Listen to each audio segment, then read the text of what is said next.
Nous sommes le 18 septembre. Dans la suite, nous sommes maintenant à la partie 9. Nous avons vu plusieurs choses. Nous avons vu la sagesse de Salomon, Déméter, Chronos, qui était le dieu Saturne. Maintenant, si on va dans ce que le Seigneur nous dit dans Genèse 9, 11, justement, 9, 1, « J'établis mon alliance avec vous. Aucune chair ne sera plus exterminée par les eaux du déluge. Et il n'y aura plus de déluge pour détruire la terre. » Et Dieu dit, c'est un signe, retenez le mot signe, de l'alliance que j'établis entre moi et vous et tous les êtres vivants qui sont avec vous pour les générations à toujours. J'ai placé mon arc dans la nuée. Il servira de signe. On voit le même mot signe. On va regarder voir l'arc dans la nuée, qu'est-ce que c'est dans la concordance, puis le mot signe. Vous allez voir, ça va nous revenir à la sagesse de Salomon. Alors, il n'y a pas que la reine du Midi qui se lève, qui était, dans le fond, la reine du Midi, comme je vous ai dit, c'est la reine d'Égypte. Et la reine d'Égypte était personnifiée par Isis, la déesse Isis. Alors, si on regarde le mot signe dans la concordance, c'est le numéro 226. On le voit ici dans Token ou signe 226. Alors, on va regarder ça attentivement.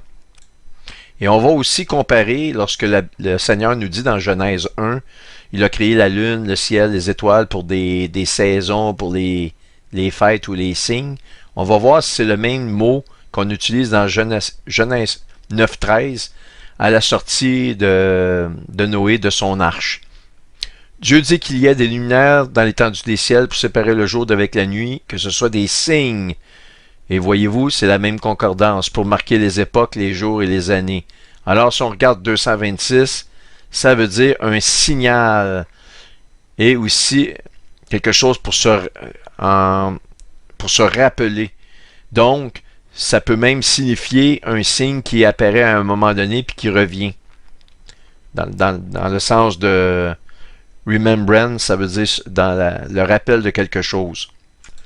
Ça peut même signifier un avertissement ou un signe miraculeux. Alors, on continue.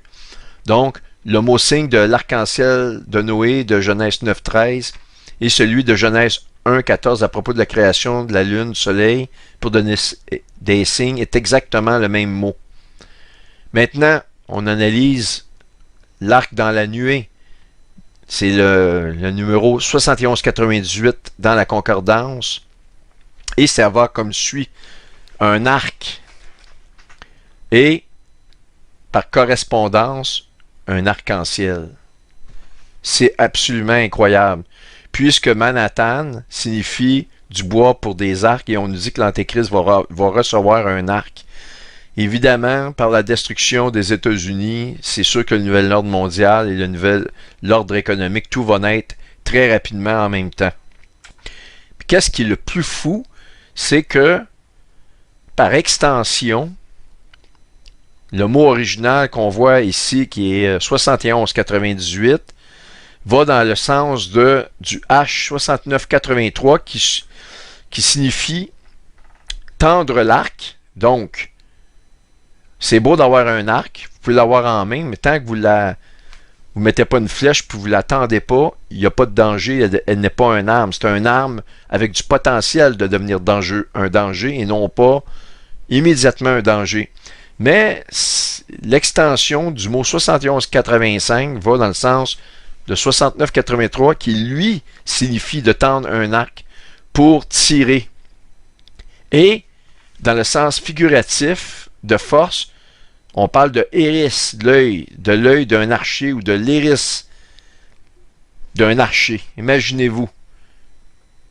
Et on n'a rien qu'à penser ici, l'œil qui voit tout, ou l'œil de la providence, qu'on retrouve dans la mythologie égyptienne qui entoure la déesse Isis et le dieu Osiris, qui est le dieu de l'enfer chez les Égyptiens, qui trouve son équivalent chez Hadès et Pluton. Hadès, c'est le dieu des Grecs, puis Pluton, c'est le dieu des Romains. Et tout cela nous revient au nom Manhattan, avoir du bois pour faire des arcs et des flèches. Et donc, Iris, en un clin d'œil à l'enlèvement, il est, selon moi, probable que nous passions les quelques fêtes d'automne et que nous allons avoir des nouvelles assez percutantes qui vont nous sortir, et des rumeurs aussi qui vont nous sortir de la rencontre qui va bientôt avoir lieu. Ça commence demain pour les Nations Unies à New York. Et justement, tout se tient à Manhattan. Alors, ici, je vous mets Apocalypse 6, 1, 2. Celui qui le montait avait un arc. Une couronne lui fut donnée. Il partit en vainqueur et pour vaincre. Et donc, s'il reçoit un arc, il va l'utiliser. Et c'est exactement ce qu'on voit ici dans l'arc des nuées qu'on voit dans la sortie de Noé de son arche. Et le Seigneur nous dit, il va être le même signe, il va faire le même signe à la fin des temps. Il en sera comme dans le temps de Noé. Et on voit ici l'Iris. Et l'Iris vient d'où, lui? Il vient de la sagesse de Salomon. On les voit dans Ecclésiaste. Et je vous ai dit qu'il a eu la vision de l'œil. Et c'est un œil avec des dimensions bien particulières qu'on revoit ici chez les Égyptiens. Tout est conforme et tout prend son origine de la parole de Dieu. Ces symboles-là, on ne peut pas les décrypter sans la connaissance de la parole de Dieu. C'est de là que j'ai tout pris mes informations et on sait que l'enlèvement se fait en un clin d'œil. Et en un clin d'œil, il va recevoir son arc et ses flèches et tout prend son origine en signification du mot Manhattan. Moi, c'est ma compréhension. Je vous montre les choses, vous en ferez ce que vous voulez. Ça nous dit dans Matthieu 24, le Seigneur nous dit, pour ce qui est du jour et de l'heure, personne ne le sait, ni les anges des cieux, ni le Fils, mais le Père seul. Ce qui arriva au temps de Noé arrivera de même à l'avènement du Fils de l'homme. Ici, je vous parle, c'est un synonyme pour désigner la fête des trompettes. Parce que ni ne connaît ni l'heure ni le jour. Mais tout est instigé à la fête des trompettes. On a souvent pensé que l'enlèvement devait arriver à la fête des trompettes. Et comme je vous ai expliqué, les deux autres fêtes d'automne découlent dans l'horloge qui démarre à la fête des trompettes au premier croissant de lune. Alors, est-ce que c'est exactement la journée de la fête des trompettes? La réponse est non, mais ça doit avoir rapport à la fête des trompettes.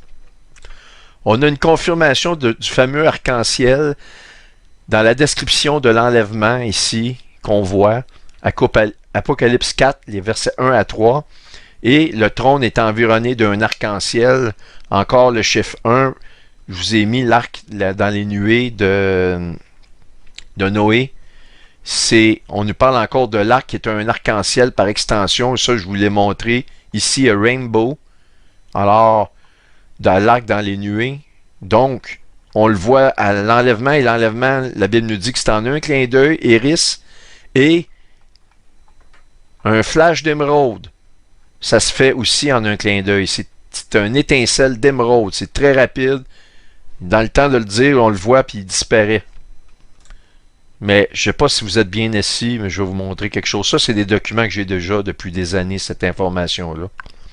Qu'est-ce qui est le plus incroyable, c'est si on regarde la concordance dans Apocalypse 4, 1, 3 d'arc-en-ciel, parce que je vous dis c'est le même arc-en-ciel que celui de Noé lorsqu'il sort de l'arche, et Dieu nous dit, c'est un signe en mémoire, rappelez-vous de cela, je ne vais pas redétruire la terre avec de l'eau, mais la Bible nous dit qu'il va le faire avec du feu, donc sa parole, il la maintient, mais c'est avec le feu. On nous parle du feu de sa colère dans les derniers jours. Puis on va faire l'analyse de l'arc-en-ciel de Apocalypse 4, qui est réellement l'image de qu'est-ce qu'on va vivre à l'enlèvement, au moment de l'enlèvement. Donc, je le vois ici, Apocalypse 4, 3. Alors, écoutez, 24, 63. Le mot arc-en-ciel prend son origine en grec, Iris. Est-ce que je peux aller plus loin que ça pour vous parler de l'importance du moment qu'on vit actuellement avec ce qui est au moment où je vous parle, ce grand signe d'Apocalypse 12 potentiel se fait au-dessus de ma tête, au moment où je vous parle.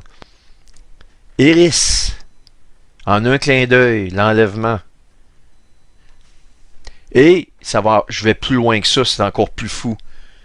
On nous parle, je vous ai parlé qu'actuellement, le signe, c'est la reine du Midi qui se fait dans le ciel actuellement. C'est aussi, lorsqu'on parle de Manhattan, recevoir du bois pour faire des arcs. L'Antéchrist va recevoir son arc. Oui, il va l'apprendre de la destruction de cette ville et des États-Unis. Mais il y a plus que ça. La Vierge céleste, on a vu les Euclides de Virgile, Lucina qui est Déméter, Astrée. Et on nous dit que l'origine de ce mot-là vient probablement de G, est inspiré de G 2046 dans la concordance, comme un symbole d'une femme messagère qui provient des déesses païennes. Vous le lisez devant vous. Je ne peux pas être plus clair, ce n'est pas moi qui l'invente. Tout est conforme. Moi, j'en ai des frissons, je ne sais pas si vous en avez. Moi, j'en ai. Un symbole d'une femelle messagère qui provient des déesses païennes. Et Ishtar, c'est une déesse païenne. C'est la mère des prostituées. La mère des prostituées dont son idole se situe en plein cœur de New York, mais plus particulièrement dans Manhattan, ayant toute sa vision vers Manhattan. Mais si c'était juste ça, on nous continue en nous disant le symbole d'une femme messagère de pagan deities, ça veut dire les dieux païens, mais c'est une femme, donc c'est Déméter. On nous dit aussi a rainbow puis Iris. Rainbow Iris. Ça me fait penser à Déméter, Astrée, Cérès, la Isis, la reine de l'Égypte ou du Midi, celle qui tient la balance de la justice, et l'œil droit d'Osiris de Ra. Ici, une image encore de l'iris, de l'œil qui voit tout, ou l'œil de Ra. On voit ici Déméter qui tient la balance de la justice en tenant d'une part Chronos ou Saturne. On voit ici un des tabliers de la grande franc-maçonnerie, on voit un arc-en-ciel et l'œil iris. Ça correspond à leur règne. On voit ici, ça c'est le temple d'Apollon, Chronos, Saturne. Voici, je vous le dis, un mystère, nous ne mourrons pas tous, mais nous serons tous changés en un instant, en un clin d'œil, à la dernière trompette. 1 Corinthiens 15, 51 et 52b. Et c'est dans le livre des morts, qu'on appelle le livre d'émeraude, que vous voyez une copie ici, que Isis, entouré d'un halo d'arc-en-ciel, va redonner naissance à Osiris. Mais ce qui est le plus incroyable dans tout ça, c'est ceci. De tout ce que je vous ai montré là, ça revient à cet œil-là, qui est l'iris. Et cette vision de l'iris a été vue par le roi Salomon dans toute sa sagesse. Et donc, quand le Seigneur nous dit « Il y a plus que Jonas », il y a la sagesse de Salomon, il nous fait référence directement à la reine du Midi, la reine d'Égypte, Isis. Et en plus, on a l'œil d'Osiris et d'Isis qui vient de la sagesse de Salomon. Ça ne peut pas être plus clair que ça. Et on retrouve tous ces éléments-là dans le ciel au moment où je vous fais cette vidéo-là. On a donc ici 42 Isis qui est en plein cœur de la Vierge au moment où je vous parle. Vous voyez ici 42 Isis. Et nous avons aussi Osiris qui se retrouve encore une fois dans la Vierge. Comment deux items peuvent se retrouver en même temps qui nous parlent de l'œil de la providence qui nous provient de la sagesse de Salomon. Mais il y a beaucoup plus que ça. Osiris, le dieu des morts, si vous voulez, ou du monde des morts ou des enfers, chez les Égyptiens, va se retrouver, on va aller voir, le 14, eh bien, exactement au niveau de tenir la balance. Mais qu'est-ce qui est encore plus incroyable, c'est que c'est Déméter aussi qui tient la balance de la justice. Et c'est Déméter et aussi Cérès. On parle du culte, on parle de Déméter et du culte de Cérès, le dieu Cérès ou la déesse Cérès. Regardons où ces deux entités-là vont se retrouver actuellement dans le ciel. Eh bien, Déméter se retrouve comme un enfant qui vient de naître, très très proche dans la Vierge. Mais maintenant, on va se dire, c'est impossible que Cérès se retrouve qu'il y ait un objet, un astéroïde Cérès, du même nom, qui confirmerait que nous sommes réellement dans la reine du midi du signe d'Apocalypse 12. Eh bien, si je rentre Cérès dans mon moteur de recherche, on voit ici un astéroïde de la ceinture principale. Eh bien, effectivement, les deux se retrouvent côte à côte. Et si on va le 14, eh bien, si on voit dans les éclats de Virgile ou les poèmes de Virgile qui nous dit que la déesse va revenir à la fin des temps, la déesse de l'orge, en fait Déméter ou Astrée va revenir pour la justice, pour la balance de la justice, la déesse de l'agriculture, eh bien, on voyait, elle se retrouve effectivement à la hauteur de la balance. Et on va aller voir Déméter. Écoutez, ça ne peut pas être plus clair. Tout ça, ce sont des coïncidences. Tout est coïncidence et tout semble correspondre à accomplir la mythologie. Et la mythologie, c'est Satan qui s'est créé une mythologie qui est en fait la parole de Dieu copiée. Et si on analyse d'un peu plus près Isis qui personnifie Déméter ou Cérès chez les Égyptiens ici, eh bien, on va voir qu'est-ce que ça donne au 14 octobre. Alors j'avance ici. Et nous sommes le 14, on voit l'éclipse qui se fait. Et c'est la naissance entre le 14 et le 15 d'Isis qui naît de la Vierge. Est-ce que ce sont des coïncidences? Peut-être. Mais c'est quand même quelque chose de vraiment remarquable qu'on voit ici. On a vu que ici nous sommes le 18, on va retourner un petit peu en arrière à la naissance de Child, qui est le 15, la veille de la fête des trompettes. Ça vient de se produire, on le voit entre le 15 et le 16, la naissance ici.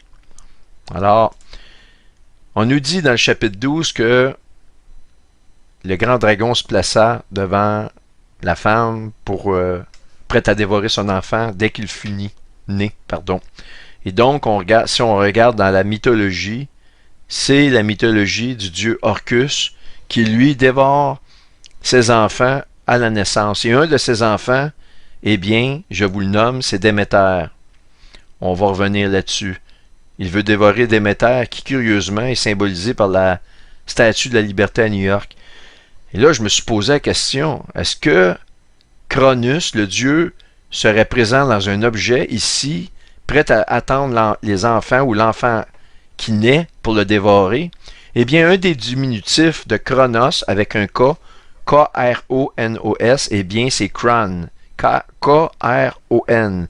Eh bien, si vous rentrez Kron, vous allez trouver un objet qui va se retrouver effectivement au-dessus, proche de la femme, en présence de la femme, réellement proche de l'enfant pour le dévorer. Incroyable, c'est réellement incroyable. Mais qu'est-ce qui est le plus fou, c'est que si on rentre 8, qui est le participe passé de manger en anglais, eh bien, nous avons la présence en plein centre de la Vierge d'un objet qui nous dit dévorer ici. Maintenant, alors Déméter, elle eut une fille qui s'appelle Perséphone. Et Perséphone, éventuellement, va se faire enlever par le dieu Hadès, qui est le dieu Osiris, le dieu des sous-sols ou des morts, ou le dieu du séjour des morts.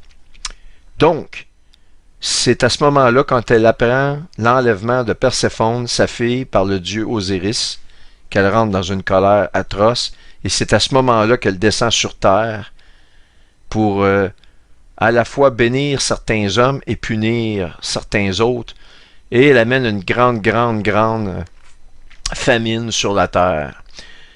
Et à un certain moment, elle utilise une torche pour chercher sa fille. Et lorsqu'on regarde la statue de la liberté, la torche signifie Déméter qui cherche sa fille qui a été enlevée par le dieu des enfers, si vous voulez. Suivez-moi parce que c'est important. Vous allez voir, tout se passe actuellement dans des signes célestes. C'est pour ça que je n'ai jamais vu autant de signes qui accomplissent la mythologie et c'est pour cela que je ne vois pas autrement il va se produire quelque chose de majeur que les personnes très avancées au niveau de l'occultisme savent très bien.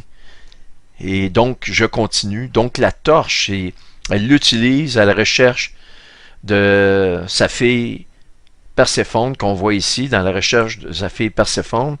Et lorsque elle demande, elle apprend que c'est Osiris ou Hadès, si vous voulez, qui a sa fille. Elle demande de la relâcher, celui-ci refuse, elle devient dans une colère, et elle remplace sa torche par une épée ou une faucille. Et c'est là qu'elle arrive dans une très grande colère, elle descend dans une colère à cette nouvelle, et donc elle quitte l'Olympe, et elle va demeurer sur terre parmi les hommes. Et donc, la déesse Déméter va persister dans sa colère, et elle va produire la famine sur terre, ok? Alors donc, il va sans dire que lorsque sa torche, elle abandonne sa torche et que la lumière de sa torche n'allume plus, et bien que là, c'est la colère, et c'est une faucille pour la récolte. Et on va regarder ça en détail. On va donc au 17 septembre, Déméter, très proche de la torche, qui est tenu par la Vierge, à la recherche de Perséphone, qui se retrouve juste à côté ici, en même temps. Mais maintenant, allons voir au 14 octobre où se trouve Perséphone. Nous avons vu que Déméter tient la balance de la justice comme astrée. On va aller voir où se retrouve Perséphone. Eh bien, il se retrouve exactement au niveau de la torche au moment de l'éclipse. Ça, c'est absolument extraordinaire. J'ai ajouté l'heure pour 13 heures.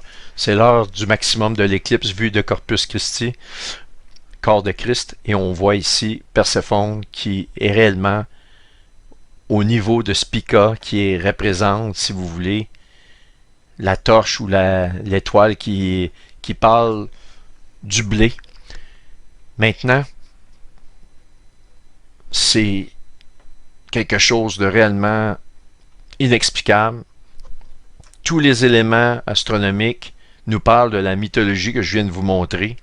Vous pourrez vous-même lire, si ça vous intéresse, plus ample information sur la mythologie entourant Déméter, qui trouve son équivalent dans la déesse Astrée, qui trouve son équivalence dans la déesse Isis, etc., etc.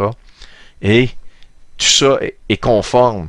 J'essaie de trouver des choses qui feraient que ça ne coïncide pas, malheureusement ou heureusement, pour certains malheureusement et pour certains autres heureusement, tout semble conforme à ces mythologies-là, des mythologies qu'on croyait réellement des mythes, mais qui semblent prendre vie aujourd'hui.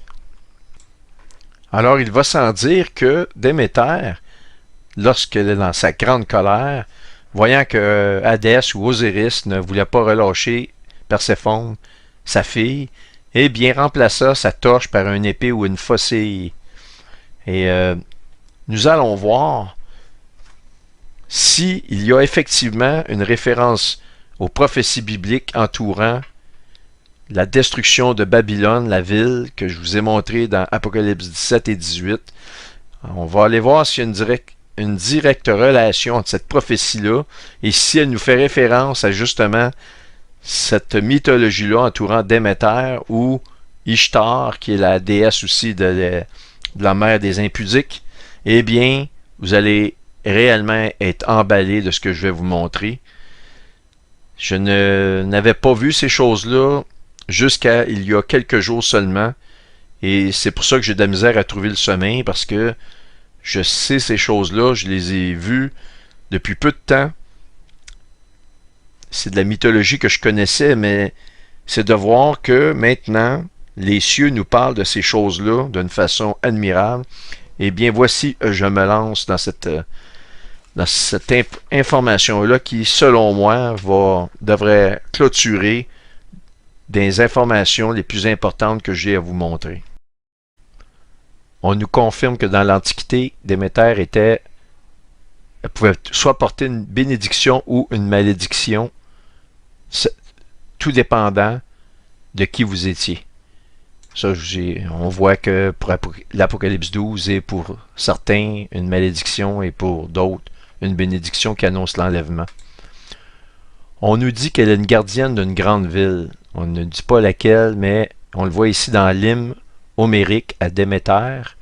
Garde cette ville en sécurité et gouverne mon champ. On le voit à plusieurs endroits. On le voit aussi dans un autre lyrique grec, 5 à Schoulia. Entretenez bien la ville. Donc, il n'est pas étonnant de voir qu'ils ont érigé une copie de Déméter surveillant la ville de Manhattan. Maintenant, Déméter était la fille de Cronos et de Rhea. Lorsqu'on regarde le chapitre 12, encore une fois, ça fait référence à la statue de la liberté, ça fait référence aussi au dieu grec qui veut dévorer ses enfants dès qu'il fut né. Et Déméter était l'une d'entre elles. On a tout vu ces éléments-là qui se présentent dans le ciel en même temps. Maintenant, on nous dit que c'est aussi la déesse des récoltes, etc., etc., malédiction pour un, bénédiction pour l'autre. Mais on nous dit aussi que c'est la déesse de l'après-vie et des mystères. La parole nous dit, il était écrit un mystère sur son front, la mère des impudiques, et Déméter est comparé à Ishtar, la mère des impudiques. Je pense qu'on a pas mal tout dans les mains. Je vous dis ça rapidement à rafale pour que votre esprit soit prêt à vraiment bien enregistrer ce que je vous montre là. On nous dit qu'Hadès, qui régnait sur les enfers, ou les sous-sols, ou le règne des morts, dans la mythologie grecque, et Osiris régnait aussi sur les enfers dans la mythologie égyptienne. Donc, un était l'équivalent de l'autre, à la différence qu'Osiris, il était encore plus respecté et plus important au niveau de l'Égypte. Et il était tellement important, le dieu des morts, qu'il était plus important que le dieu du soleil ou le dieu de la vie lui-même. Autrement dit, Satan était mieux prisé et beaucoup plus important que le soleil qui représente le Seigneur, qui est la lumière du monde. Je vous montre ça parce qu'on ne retrouve pas dans le signe d'Apocalypse 12, actuellement dans le ciel, le nom de Hadès, mais celui d'Osiris. Mais c'est toute son importance, et c'est par Osiris, et c'est dans Osiris et chez les Égyptiens que Salomon a eu sa vision de l'œil qui voit tout, et on voit l'iris apparaître dans la mythologie égyptienne d'Isis et d'Osiris. Alors, on va faire une analyse qui va vraiment mettre le clou dans le cercueil, que le signe actuellement qu'on voit dans le ciel nous annonce réellement l'Apocalypse. On a vu, je vais repasser très rapidement, sur la Babylone, les caractéristiques qu'elle était assise sur des grandes eaux, qu'elle tenait en main une coupe d'or remplie de ses abominations. Mais ce qu'on voit, c'est qu'en plus d'être la mère des impudiques ou des prostituées, c'est du vin de son impudicité que les habitants de la terre se sont enivrés. Alors, il semble que le vin soit la récolte du jugement. Alors, on va le voir un peu plus en détail. Nous sommes ici dans Apocalypse 18, toujours sur la Babylone, et on nous confirme, parce que toutes les nations ont bu du vin de la fureur de ton impudicité, et que les rois de la terre se sont livrés avec elle à l'impudicité, et que les marchands de la terre se sont enrichis par la puissance de son luxe. On parle de corruption ici, d'une foi qui semble être politique et aussi économique. On a vu que Manhattan siège le siège des nations, des rois de la terre, et on sait qu'actuellement, il est en train de se préparer quelque chose qui concerne Israël, et selon moi, ils vont faire une préentente sur la division de Jérusalem, et lorsqu'ils divisent Jérusalem, la ruine subite arrive, et non seulement ça, c'est la venue du destructeur. Maintenant, j'ai reçu ça ce matin, on va le voir rapidement. Merci à toi, Thérèse. Là, l'écoutez, nous sommes actuellement le 18 septembre. J'ai enregistré une partie de cette vidéo-là hier, le 17, et aujourd'hui on est le 18. Et on nous dit 100% carotte. Lorsque on vous dit qu'on vous tend une carotte là, pour vous appâter, eh bien, vous savez, souvent les carottes, on court après puis on ne réussit pas à l'avoir. Mais c'est exactement ça que l'article du Time of Israel nous mentionne. Les États arabes et les Nations unies dévoilent un plan pour inciter Israël et l'autorité palestinienne à signer un accord de paix. Je vais le mettre dans la description, mais je ne veux pas rentrer dans les détails, mais ça semble être réellement, il semble réellement se passer quelque chose de différent de toutes les années. Alors, je continue. Et c'est pour vous dire que on a vu des versets que lorsqu'ils vont mesurer, lorsque le Seigneur mesure Jérusalem et qu'elle n'est pas la dimension qu'il a proclamée, eh bien, c'est la fin, c'est la ligne rouge. C'est ça qui est intéressant ici de voir. Maintenant, on voit dans Zacharie 2 encore, « Sauve-toi, toi qui habites chez la fille de Babylone. » La fille de Babylone, c'est la reine du ciel, c'est Ishtar, c'est Isis, la reine des prostituées, celle qui tient la torche. Il nous mentionne encore Manhattan ici, avec le symbole de la statue de la liberté. Et soit dit en passant, je vous le dis dans la mythologie, vous devriez lire ces choses-là si vous avez le temps. Déméter ou Ishtar, mais c'est surtout dans la mythologie de Déméter, à un moment où elle se fâche réellement, où elle change sa torche en épée ou en faucille, faucille comme pour la grande récolte, je vous dis bien faucille, eh bien, elle devient géante. Et on nous mentionne dans la mythologie une dimension qui excède les 100 pieds, et vous regarderez la dimension de la statue de la liberté. Ils l'ont faite telle que la mythologie où elle se fâche, éventuellement, au-dessus et au-delà de 100 pieds. Vous ferez la traduction pour les Européens avec le nombre de mètres, mais grosso modo, on parle d'au-delà de 35 mètres, ok, de hauteur. Donc, je continue. « Car ainsi par l'Éternel des armées, après cela viendra la gloire. Il m'a envoyé vers les nations qui vous ont dépouillé, car celui qui vous touche, touche la prunelle de son œil. » La prunelle de son œil, en un clin d'œil, on est enlevé l'iris. La vision de la sagesse de Salomon, le Seigneur qui nous dit, il n'y a plus que Jonas, il y a la sagesse de Salomon. Tout est confirmé, on ne verra jamais plus autant de signes qu'on en a dans le ciel. Je vous le dis, si vous avez des choses à faire, que vous avez à cœur de faire, de demander pardon à des gens ou d'aller parler du Seigneur, eh bien faites-le. Mettez vos choses droites parce que en un clin d'œil, vous savez, un clignement d'œil, c'est tellement rapide qu'on ne s'en rend même pas compte. Eh bien, nous nous en allons là.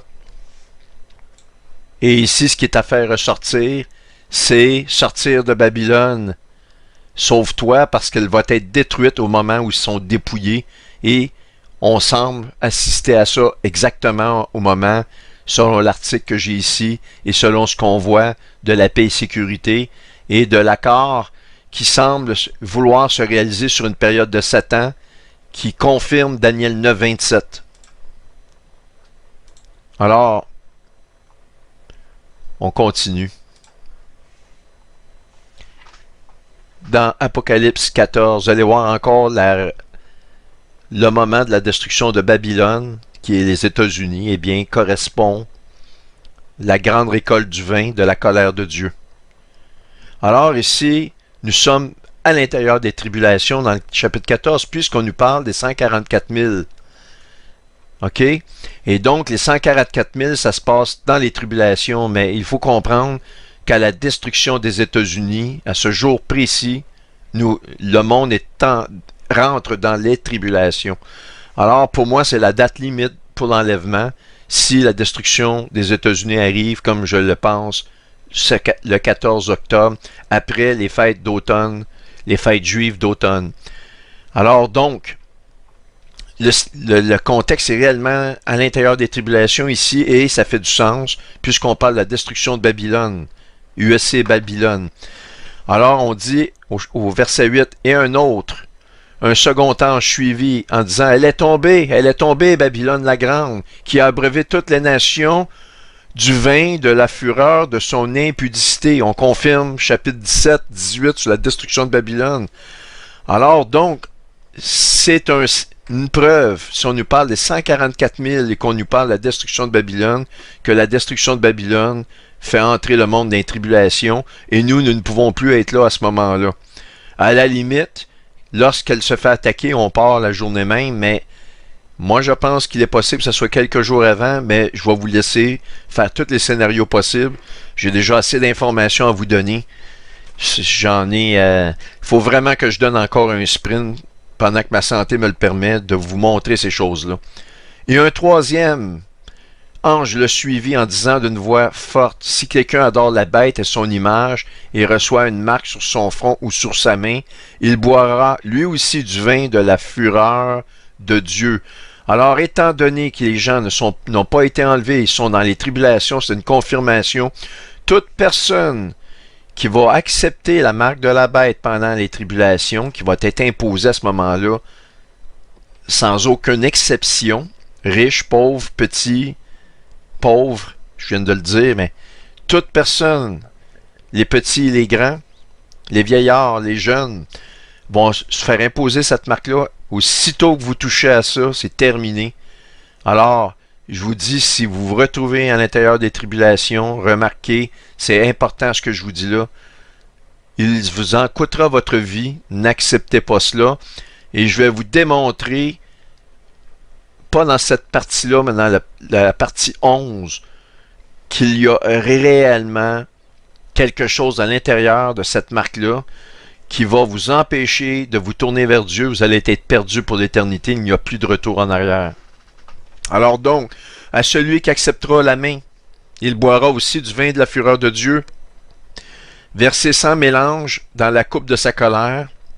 Il sera tourmenté dans le feu et le soufre devant les saints anges et devant l'agneau.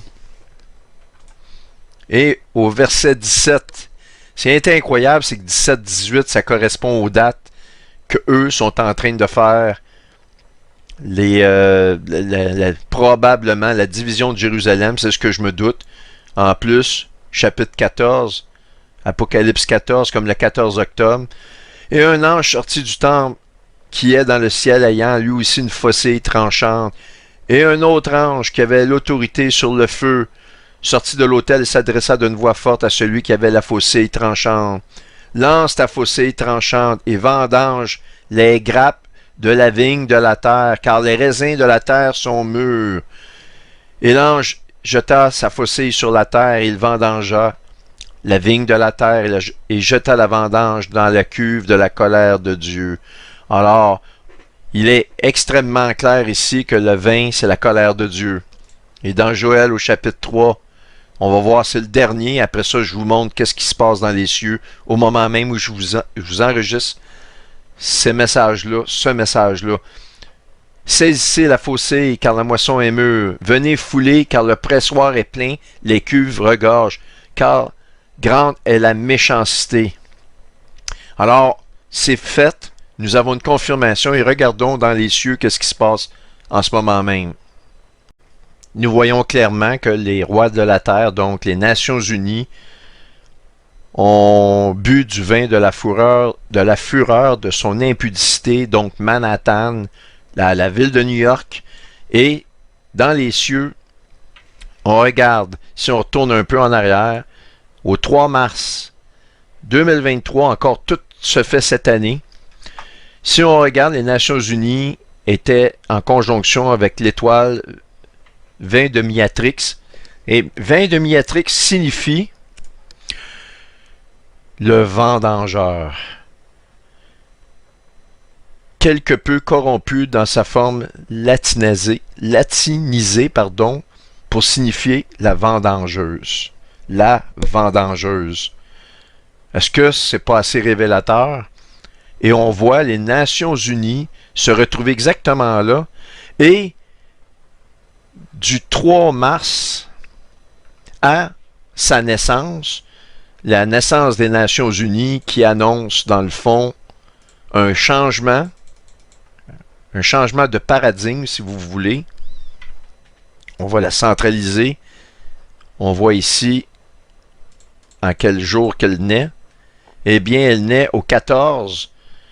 Donc, du moment de sa naissance, il y a 191 jours. Et dans la Strong, lorsqu'on regarde la signification de 191, eh bien, nous trouvons ceci.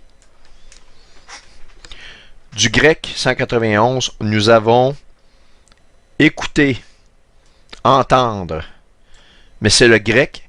Et je vous rappelle que l'Église a été formée dans ce qu'on appelle le Nouveau Testament et toute l'Écriture est en grec. Donc, de l'Église ou du langage dans lequel l'Église a été écrit en grec, on nous dit que ça, on écoute. Et en hébreu, pour les Juifs, ça dit méchanceté et folie. Et le mot méchanceté ici est associé dans la parole de Dieu avec le vin de la colère de Dieu, exactement ici. Dans Joël au chapitre 3, verset 13, « Saisissez la faucée, car la moisson est mûre. Venez fouler, car le pressoir est plein, les cuves regorgent, car grande est leur méchanceté. » Mais il n'y a plus que cela. Les Nations Unies portent l'annotation 6000, et ça veut dire que c'est le 6000e objet de nature inférieure à une planète qui a été découvert. Donc, c'est quoi les chances? Parce que 6000 ici n'est pas sans nous rappeler que le jugement, la semaine de Daniel vient après les 6000 ans, ou 6 jours si vous voulez, 6000 ans et après vient le millénium, orni la fameuse semaine de 7 jours qui amène les tribulations, qui va faire une démarcation entre les 6000 premières années et les 1000 autres années du millénium. Et c'est exactement ce que les Nations Unies proclament, c'est-à-dire un millénium, et ils se donnent 7 ans pour accomplir leur millénium, qui est une copie conforme à la parole de Dieu. C'est Jésus qui va venir établir un millénium, et croyez-moi, c'est lui qui va le faire, et non pas les Nations Unies. Mais vous, qui n'avez pas encore choisi le Seigneur, posez-vous les questions. Pourquoi encore la parole nous parle de ces choses-là? Donc, 6000 ans, sans nous faire penser et ne pas oublier non plus que 6 est un chiffre d'homme et que la première naissance se fait dans la chair, comme ce qu'on a eu dans le signe astronomique du 23 septembre 2017, qui correspondait à une conception charnelle. Et nous arrivons maintenant à la seconde naissance. On avait vu aussi la correspondance strong du numéro qui est relatif à l'astéroïde Child, qui correspondait à, d'une part, pour les Juifs, un gâteau comme la reine des cieux, une malédiction, et d'autre part, en grec, qui voulait dire second, qui nous parle de la seconde naissance. Incroyable. Et ici, encore une fois, une malédiction en hébreu et une bénédiction en grec. Et tandis que je suis dans le 6000, retenez ceci, vous allez en avoir besoin. Je vais y revenir. Isis fête maintenant ses 6000 ans de son mystère, parce que Isis a des mystères. Et lorsque la parole de Dieu nous parle qu'il a sur son front écrit un mystère, je vous ai montré Déméter et son mystère, eh bien c'est encore plus vrai sur la reine Isis, la reine du ciel, celle qui tient une torche. On va voir les caractéristiques, tout est dans les cieux au moment même, à une façon que j'en ai des frissons.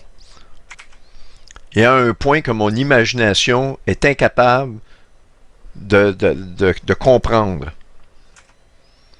Ce qui semble signifier que le signe qu'on voit, qu'on a vu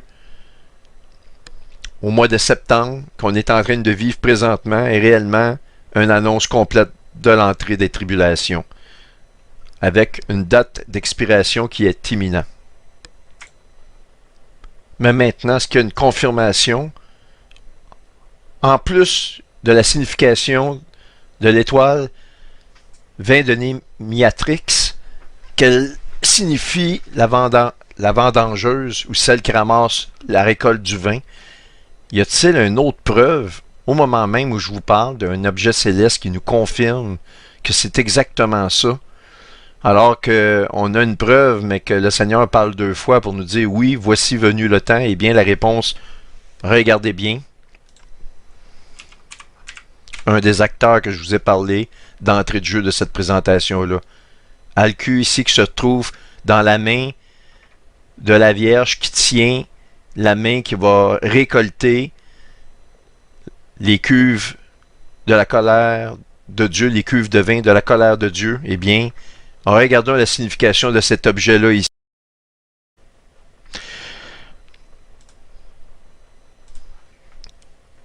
Alcu signifie un début, un commencement. Le mot inception ici signifie le départ de quelque chose. Incroyable. Autrement dit, nous voyons actuellement dans le ciel, ça nous dit le début de la récolte du vin commence. Et au moment où les Nations Unies, le 3 mars, se situent exactement en conjonction avec l'étoile vin de Némiatrix. C'est absolument frappant. C'est impossible que ce soit un hasard, je vous le dis. En plus, avec une annotation de 6000 ans, les 6000 ans complétés, alors commence le millénium, avec une ligne de démarcation de 7 ans pour les grandes tribulations. Tout est conforme. Tout est absolument conforme. Mais si ce n'était que cela, eh bien non.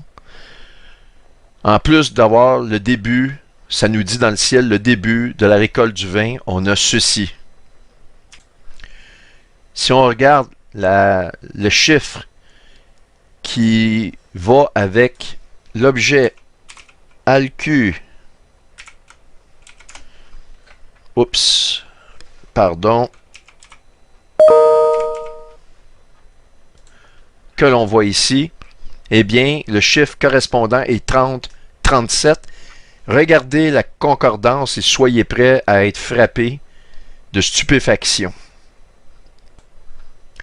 Juste avant de commencer, à vous montrer ça, inception, ça signifie la création, qui est l'établissement ou le point de départ d'une institution ou d'une activité. Est-ce que c'est assez clair? L'activité, le début de l'activité de la récolte du raisin. Wow! Et là, la concordance est encore plus fou, je vais dire ça fou. Eh bien, l'éthos en grec, c'est une pierre. Exactement comme lorsque le Seigneur il dit « Je suis une pierre d'achoppement ». Vous allez voir, on le voit dans Matthieu, dans Marc, il dit qu'il est « a building stone ». Dans Jean, c'est lui la pierre angulaire. Donc, en grec, nous avons la pierre angulaire, le Seigneur qui vient fonder l'Église, et en hébreu, nous avons le chef d'un peuple. N'est-il pas le Seigneur, le chef du peuple juif? Un de ceux qui a été scellé. Ah, c'est absolument... Moi, je suis renversé. On n'a pas plus de preuves que ça. Mais je vous fais ces vidéos-là, je pourrais arrêter ça. Vous en avez déjà... votre coupe est pleine. On parle de coupe. Votre coupe est pleine.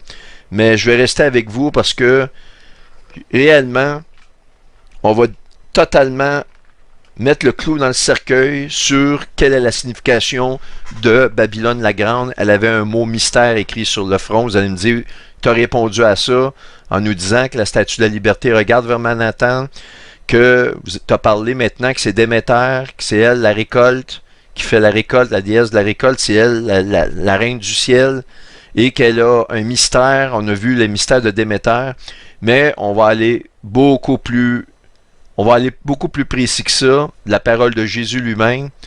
Je vais vous démontrer que la reine du Midi, c'est la reine Isis, et c'est exactement ça. Et on va regarder qu'est-ce qui est caché dans les secrets ou le mystère de Isis. Et vous allez voir, tout est confirmé. On ne peut pas aller plus loin que ça. Moi, je suis convaincu maintenant là, que notre temps est compté ici.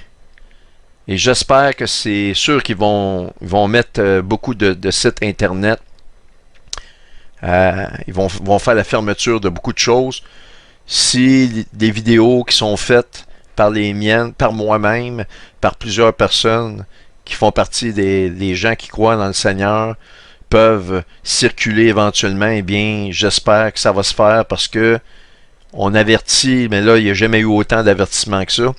En passant, l'information que je vous donne actuellement, il y en a une partie qui est puisée par un homme qui s'appelle T.W. Tram.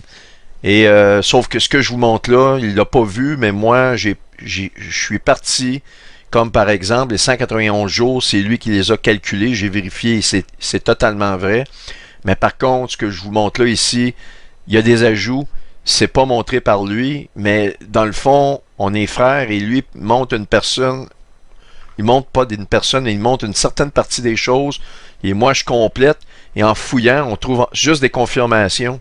Et il en va ainsi pour plusieurs autres sites. On m'envoie un site qui est en France, qui parle un peu des mêmes choses que moi, mais complémentaire. Eh bien, justement, tout est complémentaire. Il n'y a rien qui se contredit. Tout va dans le même sens. On peut faire quelques erreurs d'analyse en cours de route, mais grosso modo, vous êtes d'accord avec moi? Ici, je vous parle de surnaturel. Là, Dieu parle fort. Ceux qui n'ont pas accepté Jésus, si vous écoutez ces vidéos-là, et vous passez à côté de donner votre vie au Seigneur, vous manquez la cible. Et savez-vous ce que le mot saint signifie? Le mot saint signifie mettre à part. Et savez-vous ce que le mot péché veut dire? Le mot péché signifie manquer la cible. Et le seul péché qui n'est pas pardonné dans la parole, c'est celui contre le Saint-Esprit. Et le Saint-Esprit, c'est celui qui nous convainc que Jésus est le Fils de Dieu, qu'il est ressuscité des morts et que par lui seul passe notre salut et notre pardon. C'est la pierre d'achoppement. Ça se termine là. Alors, si vous n'acceptez pas le Seigneur, c'est que vous avez refusé l'Esprit qui cogne à votre cœur, le Saint-Esprit, car c'est lui qui convainc. Refuser le Saint-Esprit, ça veut dire refuser Jésus, c'est impardonnable. Vous ne pouvez pas être sauvé sans la présence de Christ dans votre vie, sans son acceptation. Et le mot péché, encore une fois, signifie manquer la cible. Vous manquez la cible de votre vie, de votre existence, si vous passez à côté de Jésus-Christ dans votre vie. Voilà, ça se termine là. Maintenant, à la vue de l'image ici, je vais vous donner une dernière information renversante sur ce qu'on voit ici. Une image qui nous montre le déplacement, le chemin parcouru par United Nations, les Nations Unies 6000, qu'on voit partir de la main en conjonction avec l'étoile 20 de Miatrix ici et jusqu'à sa naissance. Eh bien, ce qui est incroyable, c'est que les Nations Unies ont été fondées le 17 de Chevan en 1945, qui est la date d'anniversaire du déluge de Noé. Vous m'entendez bien. Ça, c'est T.W. Tram qui a fait sortir cette information-là. Et ce qui est encore plus incroyable, c'est que l'objet que vous voyez ici, Nations Unies, a été elle-même découverte pendant une année sabbatique en 1947, au mois d'octobre, soit le mois de Chevan, qui a rapport à l'arrivée du déluge sur terre. Et le Seigneur nous dit qu'il en sera à la fin des temps comme dans le temps de Noé. Celle-là, vous ne pouvez pas la débunker, vous ne pourrez pas, ça dépasse l'imagination. C'est tellement, puis d'ailleurs, vous voyez ici, cherchez ces informations, T.W. Tram. Je vais vous dire une chose, j'en ai vu des vidéos un peu, mais j'ai pas beaucoup le temps d'en faire parce que je suis moi-même à temps plein. Ça, cette personne-là, il est solide, réellement. Vous êtes dans les premières loges. Ces analyses sont absolument faramineuses et je vais vous dire une affaire extrêmement complémentaire aux miennes. C'est celui qui est le plus complémentaire et on voit que c'est quelqu'un qui a de l'instruction et qui sait de quoi il parle. Alors, j'ai pris cette image-là de cette personne-là. Vous pouvez aller sur son Facebook en rentrant le nom qui est ici et vous allez avoir tous ces articles-là en détail. Vous pouvez les copier, les traduire. Beaucoup d'entre vous l'avez sûrement déjà vu, mais il y a, comme je vous dis, il y a 50% de l'information que je vous donne qui n'est pas sur son site. Mais ce qui est incroyable, c'est que ça confirme tout ce que cet homme-là nous montre. C'est avec mon ministère, mes analyses, tout est conforme. Maintenant, avec ce que je viens de vous montrer là, que tout va avec des années sabbatiques, et lorsque je parle d'années sabbatiques, un synonyme d'année sabbatique va dans le sens de Shemitah. Et vous allez me dire, ah, Shemitah, on ne veut plus en entendre parler. Eh bien, les années qu'il donne, le gars, il est solide. C'est pas lancé à travers des n'importe quoi. Ceux qui ont lu, moi j'ai eu la chance de lire les livres de Jonathan Cahn, le mystère du Shemitah, et effectivement, 87 fait partie de cela. C'est le 1945 fait partie des années de Shemitah, comme 2001 à la tombée des taux, comme 2008 à la grande crise économique, etc., etc. Et nous arrivions en 2022 à un autre Shemitah, mais sauf que nous sommes rendus dans une année sabbatique de 50 ans, et il faut que 2023 fasse partie d'une pierre angulaire, d'un rajout d'une année, parce qu'à toutes les 7 cycles de Shemitah, eh bien, il faut rajouter une autre année. Et cette année-là se termine dans les fêtes d'automne.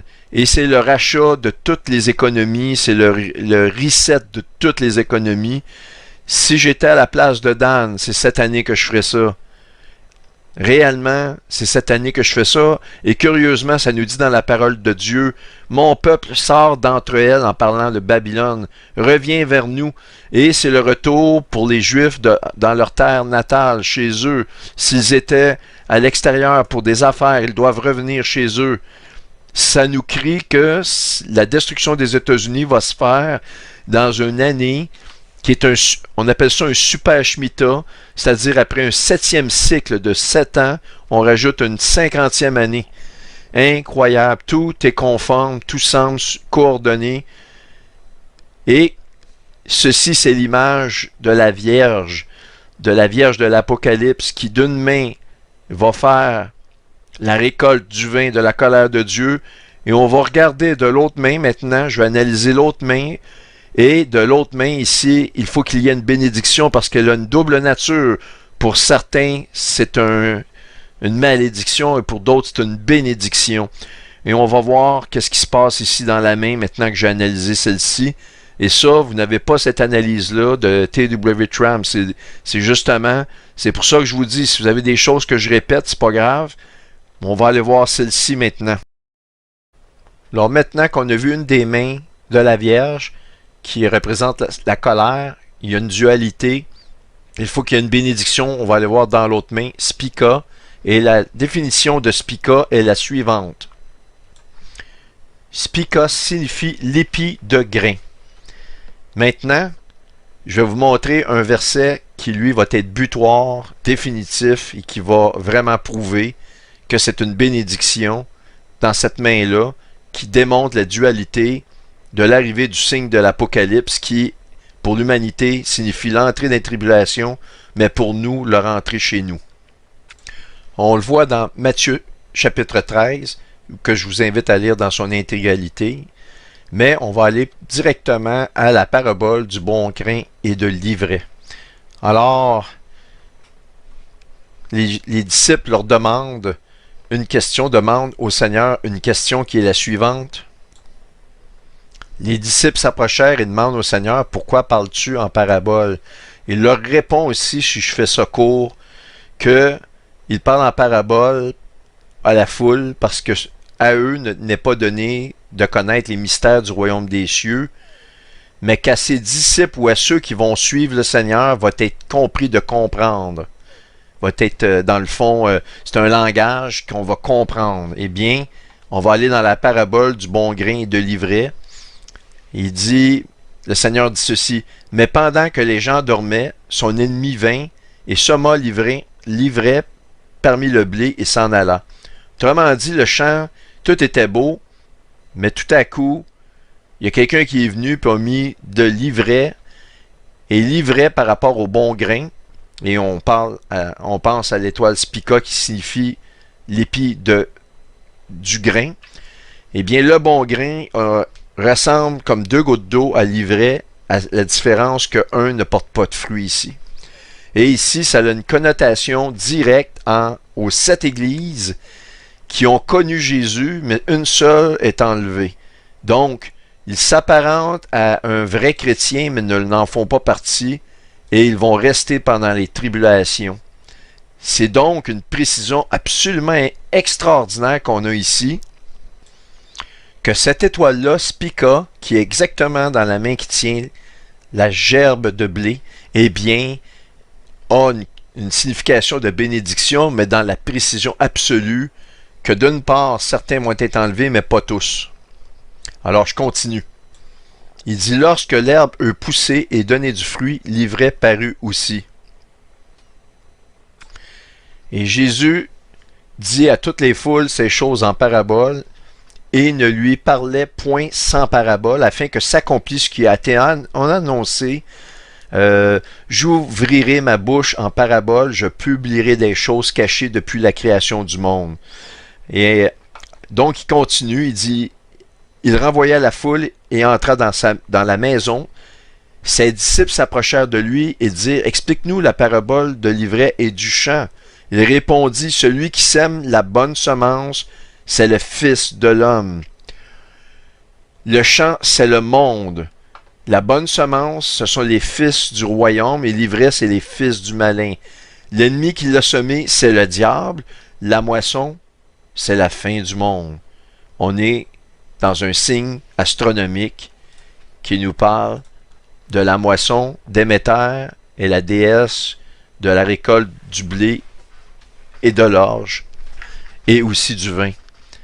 Et dans sa colère, elle sort ce qu'on appelle une faucille pour récolter le vin. Les moissonneurs, ce sont les anges, car au son d'un archange, au signal donné, les anges vont venir nous chercher pour nous amener dans l'enlèvement incroyable. Or, comme on arrache l'ivraie et qu'on le jette au feu, il en sera de même à la fin du monde. Alors ici, c'est très clair. On a tout ce qu'il faut pour comprendre qu'il y a des gens qui vont s'apparenter à des chrétiens, mais qui ne seront pas enlevés.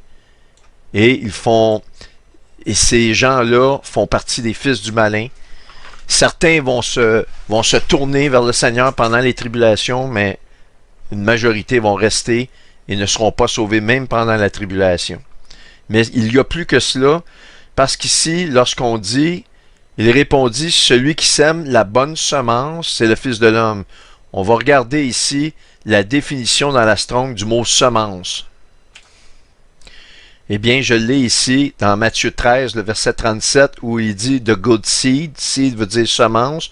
On regarde la définition et le mot en hébreu, c'est sperma. Sperma, qui est le spermatozoïde qui sort de l'organe de l'homme, des testicules, si vous voulez. C'est réellement dans le sens de génétique. Vous avez la bonne génétique, vous n'avez pas la génétique du malin. Il y a quelque chose encore du malin en dedans de vous, mais c'est pour ça que le Seigneur va venir à l'enlèvement, il va nous revêtir d'un corps glorifié.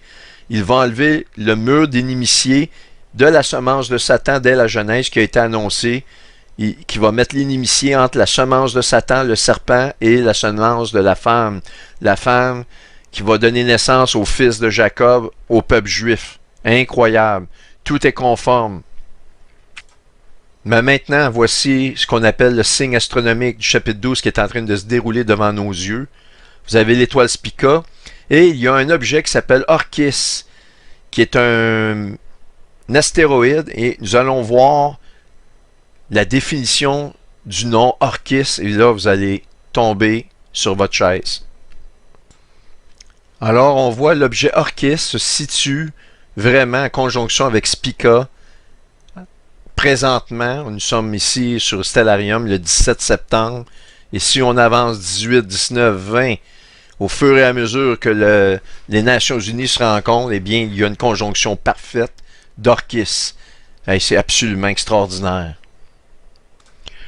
Le mot Orchis signifie testicule, ovaire, les organes qui produisent la semence que le Seigneur lui-même nous dit c'est la bonne semence. Là-dessus, vous pouvez absolument pas démystifier ça. Tout est conforme. Moi, je pense que nous partons bientôt, réellement, là. Je voulais pas vous dire ces phrases-là depuis le début de cette présentation-là, mais je suis obligé d'arriver à une conclusion que maintenant, tout est accompli, que il nous faut que tenir un peu le fort. Si vous avez des choses à faire, faites-les. On est là. Parce que là, c'est indéniable. Mais regardez, ça va encore plus loin que ça. J'aurais aimé vous amener des choses qui se contredisent, mais je ne peux pas. C'est probablement un des moments les plus forts de toutes mes vidéos que je vous montre là. Ça, c'est pas dans l'analyse de T.W. Tram, mais si j'avais pas eu son analyse, j'aurais jamais pu arriver à vous montrer ces choses-là. Et lui, il en montre d'autres que moi, j'ai pas le temps de vous montrer. Mais écoutez, regardez ceci. Si on regarde encore Orchis, c'est la 1080e objet mineur qui a été découverte avec le chiffre 1080 qu'on voit ici. Allons regarder la concordance relative à Orchis. Du grec genao dans la Strong 1080, être né, être engendré. Des femmes donnant naissance à un enfant. Dans le sens de Dieu faisant Christ son Fils. De Dieu faisant des hommes ses fils par la foi dans l'œuvre de Christ. J'ai le goût de pleurer. J'ai des larmes qui me viennent aux yeux, à la fois des larmes de joie puis des larmes de tristesse. Faites les choses que vous avez à faire sans plus tarder maintenant. Maintenant, on va aller voir en hébreu. J'aurais aimé que ça se contredise, mais non. Tout est conforme.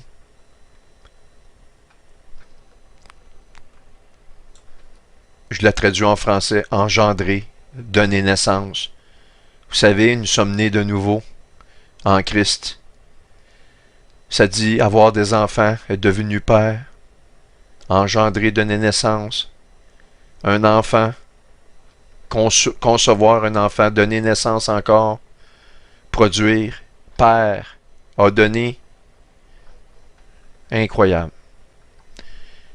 Écoutez, on a réellement tout ce qu'il faut.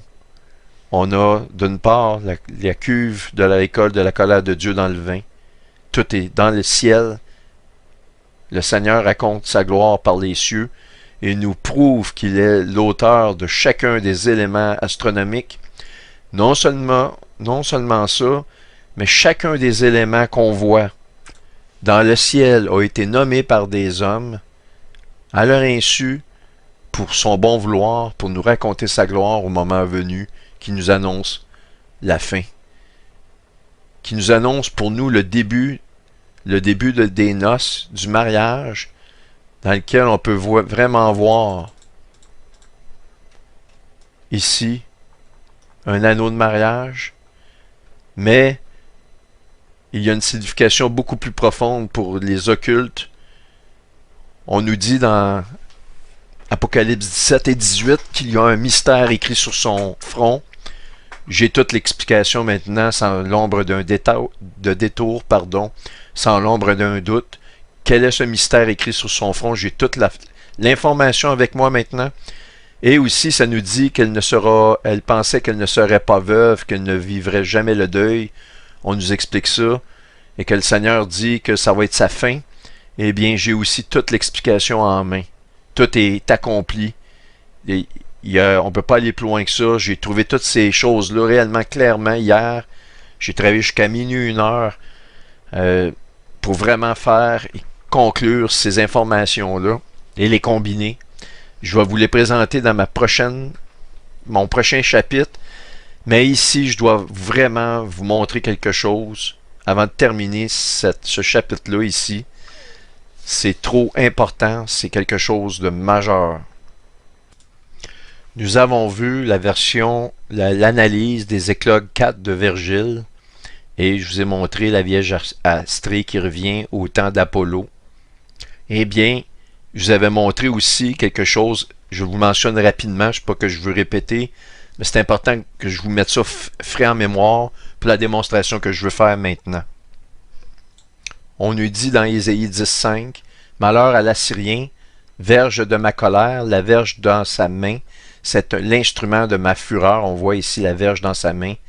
Et je vous ai dit que l'œil de Ra correspond à l'œil d'Osiris, qui est le dieu soleil, et que l'œil gauche, ça c'est l'œil droit, l'œil gauche représente l'œil d'Horus, ou l'œil d'Udja, qui correspond à la lune, ou la déesse de la lune.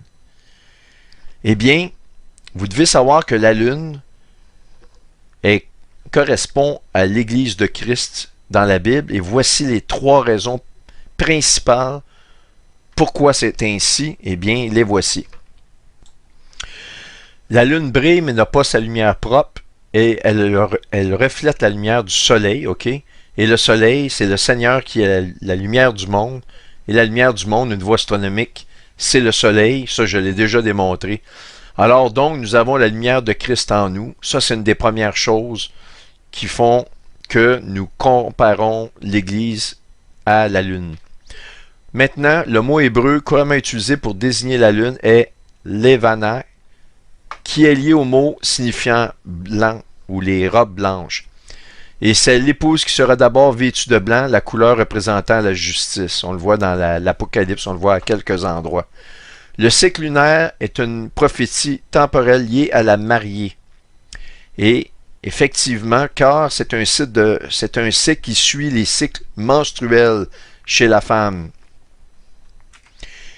Et dans la Genèse, lorsque Ève tombe dans le péché, eh bien le Seigneur lui dit, à partir de maintenant, tes accouchements se feront dans la douleur.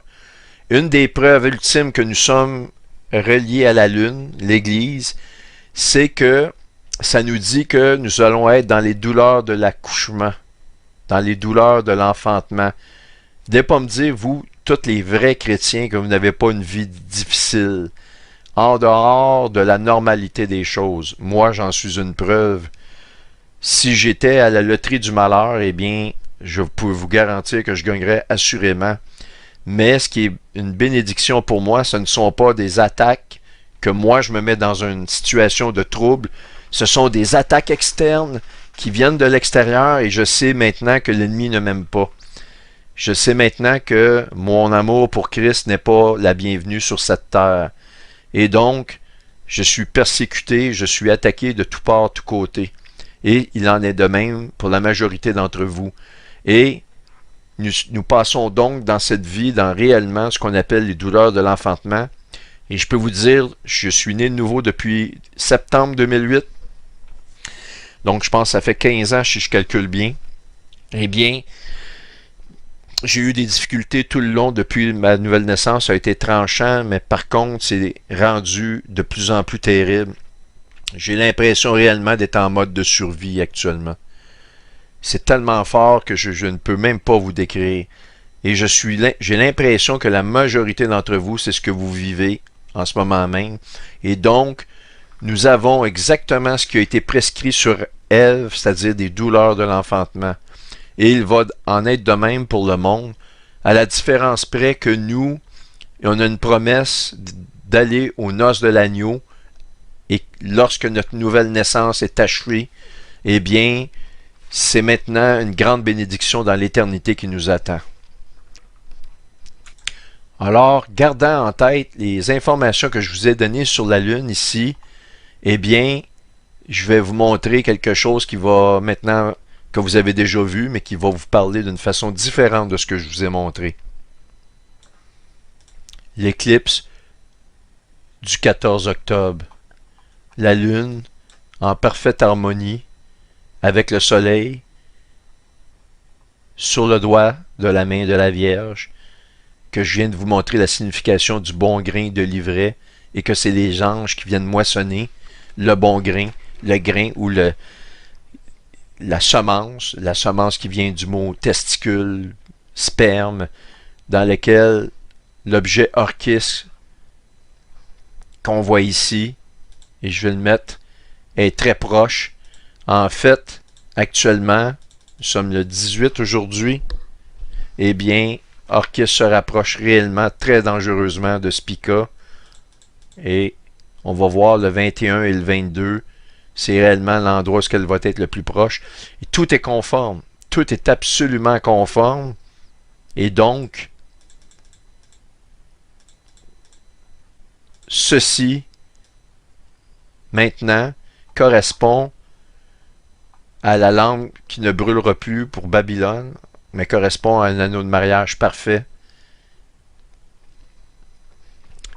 Parce que il y a déjà eu des éclipses annulaires dans le passé, mais jamais dans la Vierge, jamais pour faire une bague de mariage. C'est un signe unique. C'est un signe qui vient après le signe d'Apocalypse 12, de ce que je vous analyse.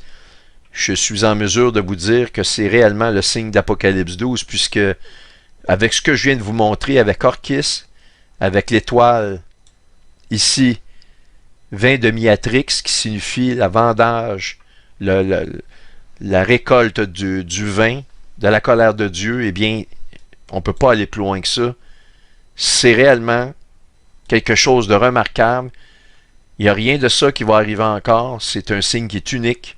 Il n'y a jamais eu rien de semblable et il ne va rien avoir de semblable à ça dans le futur. Sinon, même moi, je ne serai pas en mesure de vous l'analyser tellement que ça va devenir complexe et tellement poussé que je vais rester totalement inerte à regarder ce signe-là s'il y en a un autre qui va venir dans le futur, qui va être plus grand que celui-là. Je vais être dépassé par la situation moi-même. Je vais être complètement subjugué et submergé. Ce qui m'amène à vous dire que faites les choses que vous avez à faire, dépêchez-vous et ne remettez pas à demain ce que vous pouvez faire maintenant parce que ça va aller très très vite, très rapidement. L'Église est à la lune, ce que le soleil est au Seigneur, un anneau de mariage dans la constellation qui représente Israël, qui représente Israël comme la femme d'une part, mais pour les païens qui représentent une prostituée. Pourquoi est-elle une prostituée? On le voit même dans la mythologie, il ne s'en cache pas qu'elle couche avec plusieurs, mais aussi c'est que les Israéliens, ils l'appelaient la reine du ciel, et c'est dans la sagesse de Salomon, et la reine du ciel, les Israéliens se sont voués à elle pendant des années, même pendant les fêtes d'automne, à faire des gâteaux incroyables. La concordance strong pour child, si on la revoit ici rapidement, « 45-80 » qui signifiait d'une part seconde, secondus, et aussi gâteau, absolument stupéfiant. Dans la prochaine partie, nous allons parler de quelque chose d'énorme. Je vous ai parlé très rapidement du décryptage de l'œil qui voit tout par la vision que Salomon a eue. On va rentrer dans les détails, vous allez voir. J'ai de l'information que j'ai depuis déjà des années que j'ai analysé. Ça a été fait en 2014, 2013 ou 2015 de mémoire. L'information qui réellement tombe toute sous son sens présentement, ça va être des ajouts, mais ceux d'entre vous qui avez soif, vous allez recevoir de l'eau à profusion ici. Vous allez avoir de quoi vous abreuver parce que réellement, ce que je vais montrer, je l'ai passé très rapidement, mais on va y aller pas à pas. Et ça va m'amener à vous parler en toute franchise et réellement à la lumière de toute chose, de ce qu'est le mystère écrit sur le front de la mystérieuse Babylone, ainsi que je vais expliquer pourquoi que la parole de Dieu nous dit « Tu croyais ne jamais vivre le deuil et devenir veuve ?» Eh bien, je vais répondre à ces questions-là. Alors, merci de votre écoute. Je procède au rendu de cette partie-là et je vais la mettre sur mon site. Elle devrait donc être disponible aujourd'hui, qui est le 18 septembre 2023. Merci de votre écoute.